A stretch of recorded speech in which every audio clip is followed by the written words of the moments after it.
नहमदुहु व नुसल्ली अला रसूलिहिल करीम अम्मा बाद फ़ाऊज़ बिल्लाहि मिनश शैतानिर रजीम बिस्मिल्लाहिर रहमानिर रहीम। दोस्तों, आज मैं आपके सामने रसूलुल्लाह सल्लल्लाहु अलैहि वसल्लम की एक हदीस जो कि सही बुखारी सही मुस्लिम के अंदर, सही बुखारी के अंदर 5185 नंबर रवायत है और सही मुस्लिम के अंदर 1468 नंबर यानी 68 नंबर रवायत है। ये रवायत औरत की कमियों को किस तरह निकाला जाए और किस तरह औरतों को समझाया जाए, उसके बारे में रसूलुल्लाह सल्लल्लाहु अलैहि वसल्लम ने रहनुमाई फरमाई है। फरमाया, इस हज़रत अबू हुरैरा इस हदीस के रावी हैं। फरमाते हैं कि रसूलुल्लाह सल्लल्लाहु अलैहि वसल्लम ने फरमाया, इस्तौसू बिन्निसाई फ़इन्नल मरअत खुलिकत मिन ज़िलाइन।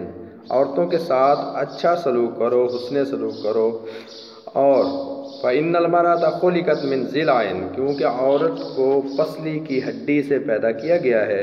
व इन आवज मा फ़ी ज़िलाई अलाहु, तो पसली की हड्डियों में भी सबसे ज़्यादा टेढ़ी जो हड्डी होती है, ऊपर वाली हड्डी होती है, सबसे ऊपर वाली पसली जो है, उससे औरत को पैदा किया गया है।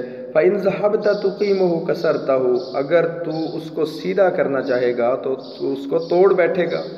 वाइन तरकतहु लम यज़ल आवज, और अगर तू उसको छोड़ देगा तो वो हमेशा टेढ़ी ही रहेगी। फस्तौसु बिन्निसाई, तो फिर आखिर में फिर दोबारा रसूलुल्लाह सल्लल्लाहु अलैहि वसल्लम ने फरमाया कि तुम मेरी नसीहत पकड़ो औरतों के साथ हुस्ने सलूक करने की। तो दोस्तों, इस हदीस से पता ये चलता है कि औरत को आप बेआईने ही जिस तरह मर्द चाहता है कि मेरी मर्ज़ी के ऊपर हर काम करे, हर काम जो है वो सीधा ही करे, तो ये नामुमकिन है।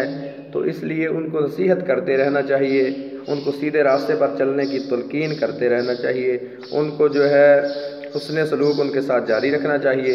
ये नहीं है कि तुम कहो कि मैं डंडे के ज़ोर पर मार कर अपनी औरत को सीधा कर लूँगा, तो ये कुरान और हदीस के भी ख़िलाफ़ है। और इसके बारे में तो रसूलुल्लाह सल्लल्लाहु अलैहि वसल्लम ने इस हदीस में वाज़े बता दिया है कि ये टेढ़ी पसली से इसको अल्लाह ने पैदा किया है, तो इसको ज़बरदस्ती करके तुम सीधा नहीं कर सकते। इसलिए हुस्ने सलूक करो, एक दूसरे के साथ अच्छा तामुल करो, अच्छा मामला करो, हुस्ने सलूक से एक दूसरे के साथ पेश आओ और घरों से लड़ाइयों झगड़ों को ख़त्म करो। अल्लाह रब्बुल आलमीन से दुआ है कि जो कुछ मैंने सुनाया है, आपने सुना है, हम सब को इसके ऊपर अमल करने की तौफ़ीक़ अता फ़रमाए। वमा तौफ़ीक़ी इल्ला